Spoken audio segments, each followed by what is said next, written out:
Salve, salve, nação alvinegra! Começando mais um vídeo aqui no canal John do Timão. Então, se você for novo, já se inscreve, deixa o like para fortalecer, que hoje é dia 4 de novembro, sexta-feira, véspera do jogo aí entre Corinthians e Ceará. Vou trazer aí as principais atualizações sobre a nossa equipe, notícias da Copinha, Vitor Pereira, Yuri Alberto, muita coisa positiva, tá? Peço também que vocês me sigam nas redes sociais, Instagram, TikTok, Quai, Twitter, todos os links aí na descrição pra vocês, rapaziada. Já vamos pra cima, tá?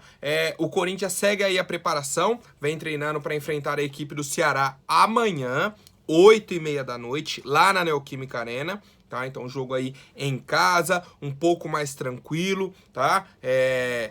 Tranquilo, não sei tanto, mas vai ter o apoio da Fiel. A gente conta aí com um desempenho positivo do Corinthians, porque o Ceará tá brigando lá embaixo na tabela, o Corinthians precisa dos 3 pontos, tá? Então a gente entende aí que é uma rodada muito importante, essa e a próxima contra a equipe do Coritiba. Obviamente, quem atuou aí por mais de 45 minutos fez um trabalho regenerativo, tá? Trabalho regenerativo, na parte interna do CT, parte de academia e tudo mais. Os demais fizeram um treino tático, tá? E aí o treinamento de hoje deve ser com todo o grupo em preparação aí para enfrentar a equipe do Ceará. Atualizações sobre os jogadores aí que estão machucados, tá? A gente tem algumas atualizações importantes. Adson segue em recuperação. Tá, o Adson segue na recuperação, fez uma cirurgia aí no apêndice, também tá recuperando aí o estiramento que ele teve na coxa esquerda. Mosquito rompeu o ligamento do joelho, tá, então continua fora. Renato Augusto e Balbuena, que já atuaram aí contra o Flamengo, treinaram normalmente, tá, estão à disposição aí do Vitor Pereira. E olha o que eles colocaram, cara. Júnior Moraes e Maicon têm treinado com o grupo. Tá? Então, naquela parte lá de recondicionamento físico, o Júnior Moraes e o Maicon têm treinado com o grupo, mas estão sendo preparados para 2023. Sobre o Júnior Moraes eu não vou nem comentar, mas a pergunta é bem simples. Como que você tá preparando o Maicon para 2023 se você não tem a garantia que ele vai ficar para 2023? Que o contrato de empréstimo dele acaba em dezembro de 2022. Como que você está preparando o cara para 2023? Eu quero que alguém me responda, tá? É difícil até de entender, rapaziada. Mas essa é a situação aí dos jogadores do Corinthians, atualização médica, tá? A gente segue aí a expectativa para que mais alguém esteja à disposição do Vitor Pereira. Lembrando que ele volta ao banco do Corinthians, né? A comandar a equipe do Corinthians na partida contra o Ceará, depois de cumprir a suspensão automática no jogo contra o Flamengo. Agora falando sobre a Copa São Paulo, a Copinha, que acontece aí do dia 2 de janeiro até o dia 25, que é o aniversário aí da cidade de São Paulo. 128 equipes, tá, na disputa, 32 grupos, tá, com 4 times, os 2 melhores avançam para o mata-mata. Tivemos aí o evento de lançamento ontem, tá, com a presença do Hendrick, que foi ganhou o prêmio Cria da Copinha e também o prêmio Denner, gol mais bonito e o melhor jogador da competição. Tivemos a presença do Fernando Praz e também do meia Ricardinho, né? O Corinthians está no grupo 12, tá, que é com a sede em Araraquara.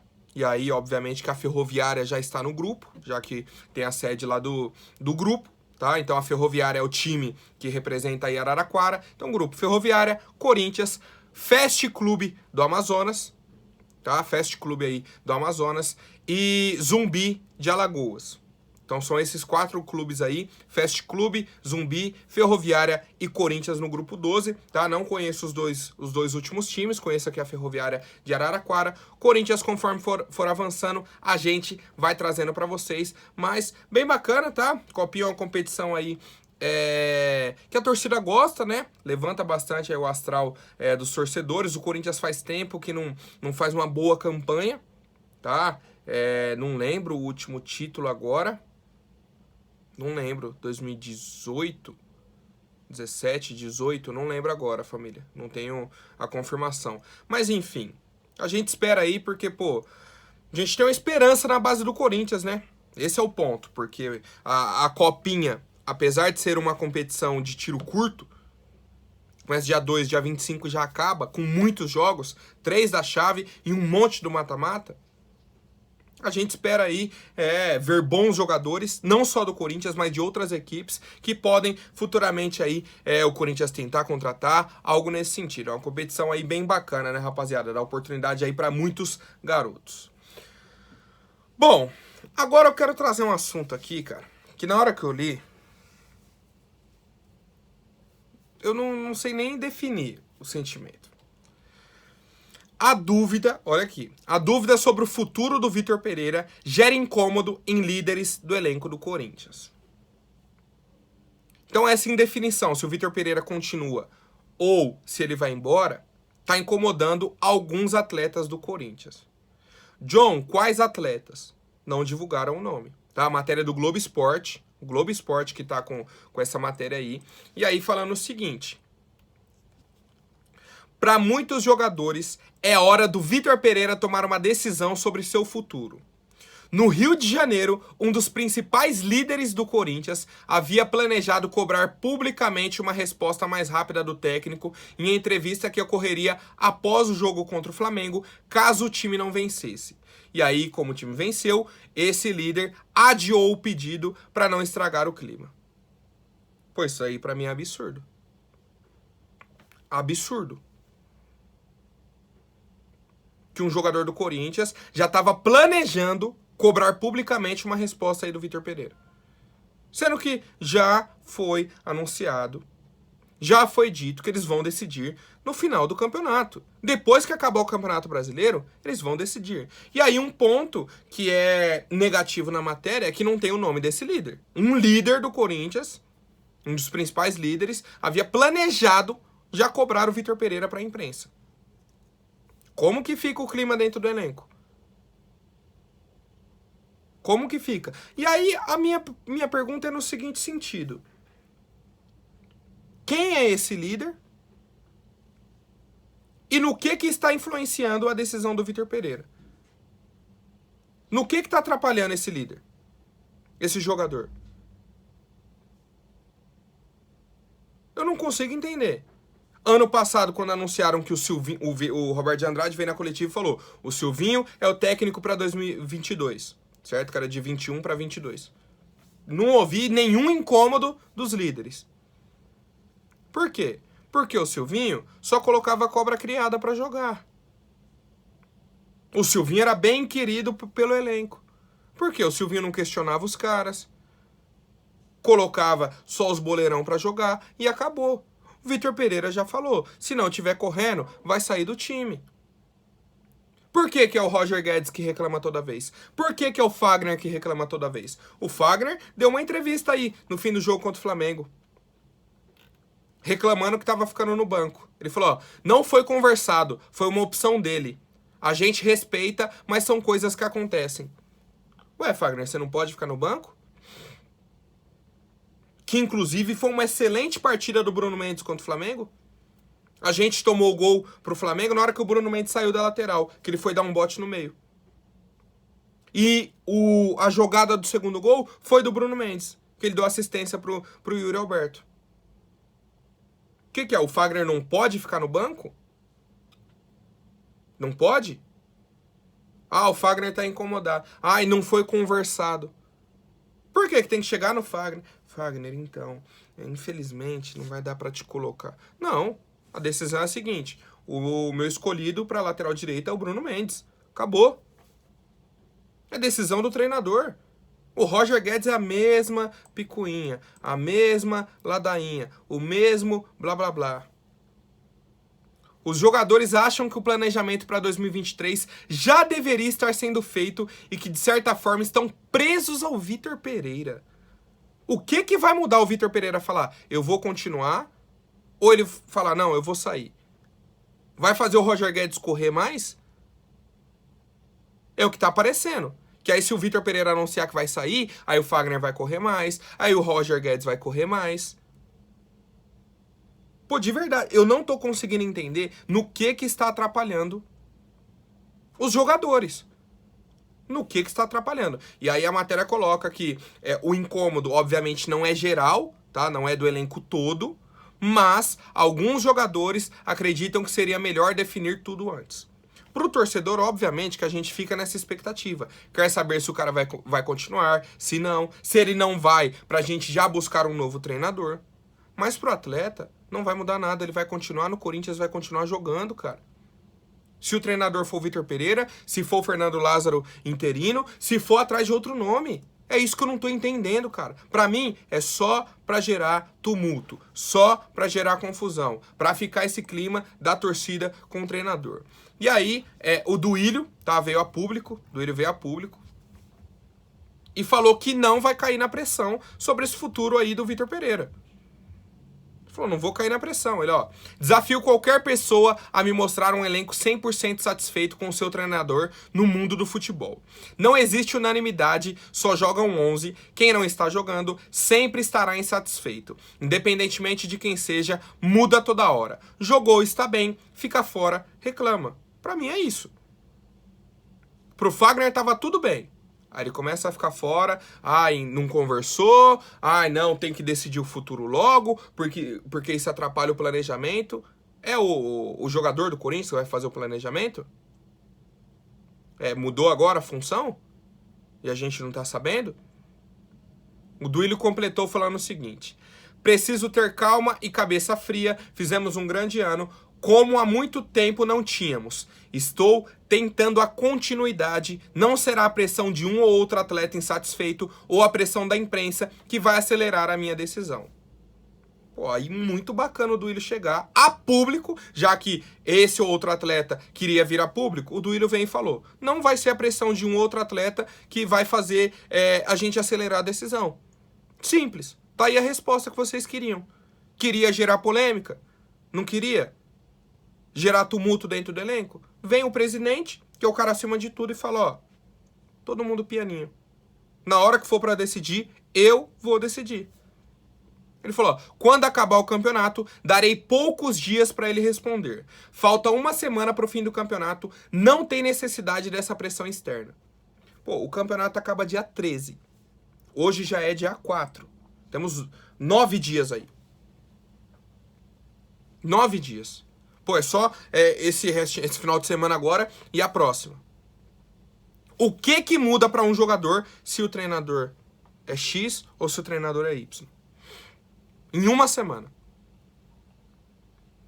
Entendeu? Mais uma vez eu coloco. Pra torcida, pra diretoria, é um tipo de conversa. Mas, pô, pros atletas, o cara chega... não, porque eu acho que já deveria estar sendo feito, né? Tudo tá sendo feito aí, um planejamento pra... Joga bola e acabou.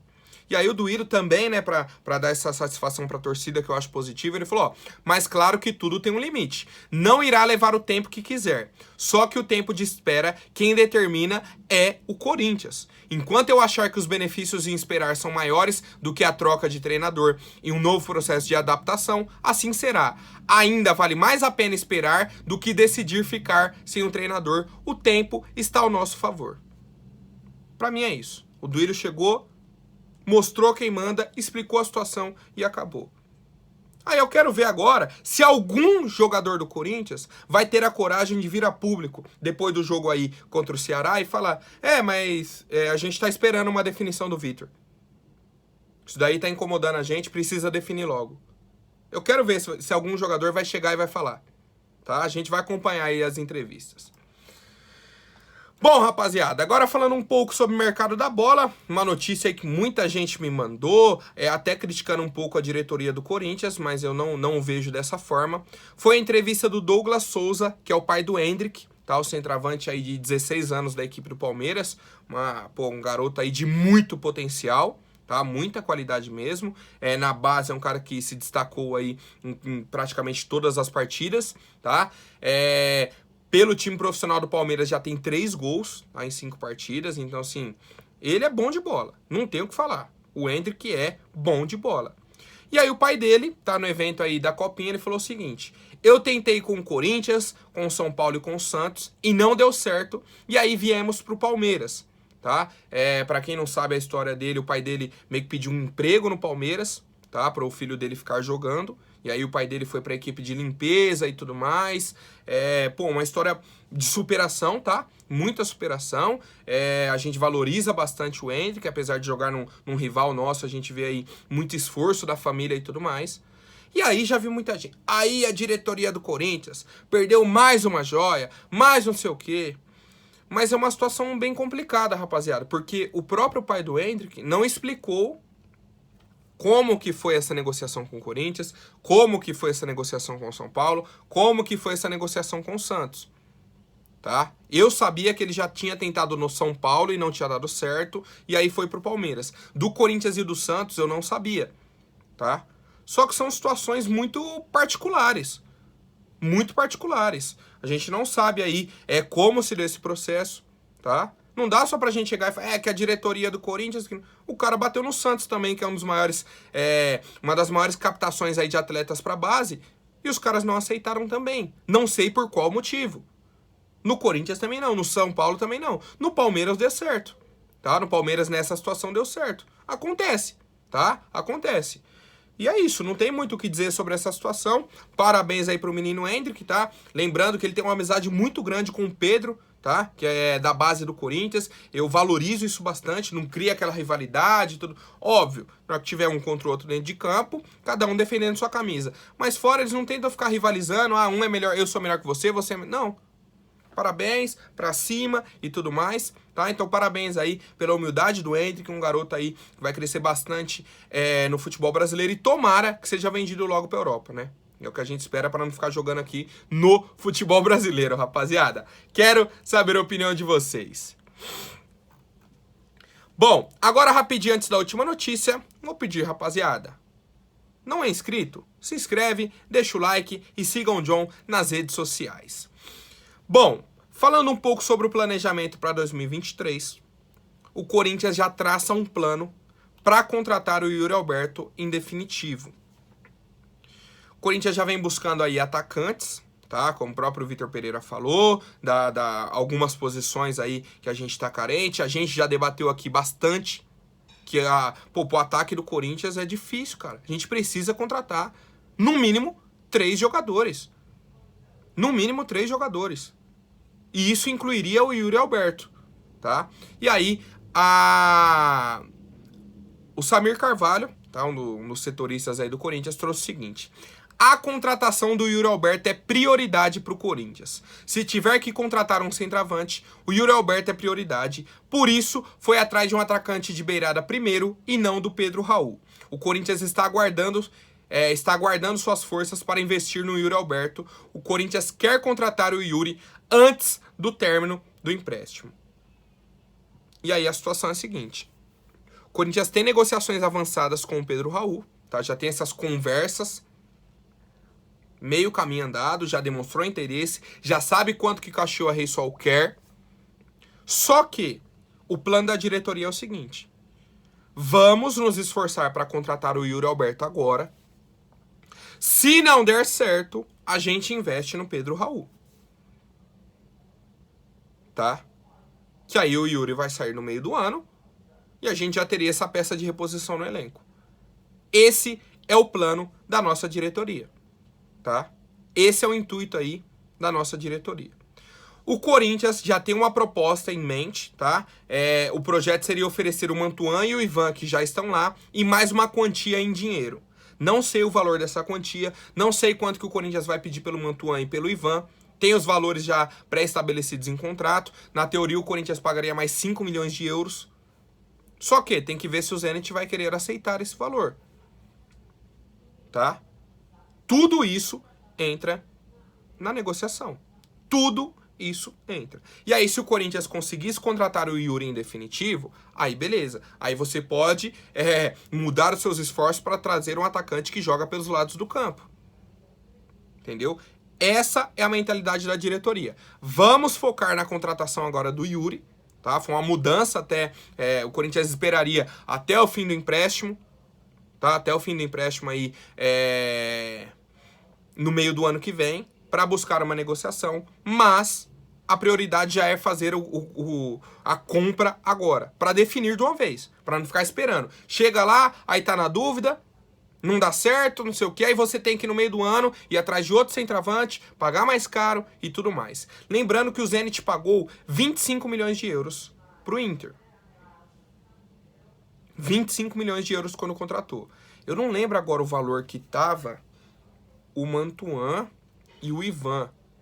Não lembro se um era 10 e o outro era 5, que aí daria 15, o Corinthians teria que pagar mais 10, ou cada um 10, um 15, outro 5, eu não lembro agora. Tá? Eu tenho até que pesquisar esses valores. Mas a ideia do Corinthians seria deixar os dois lá em definitivo e pagar mais uma quantia em dinheiro pelo Yuri Alberto. Primeiro ponto que eu vou perguntar pra vocês. Vale a pena? Vale a pena o Corinthians fazer essa proposta? Primeiro que o Yuri já estaria adaptado à nossa equipe. E seria uma negociação mais tranquila, porque já tem a questão do Mantuan, do Ivan que estão jogando lá. Só que você tem o Pedro Raul também engatilhado. Então é a situação que você fica ali, ó. Vamos tentar um, se não der, a gente já tem um plano B.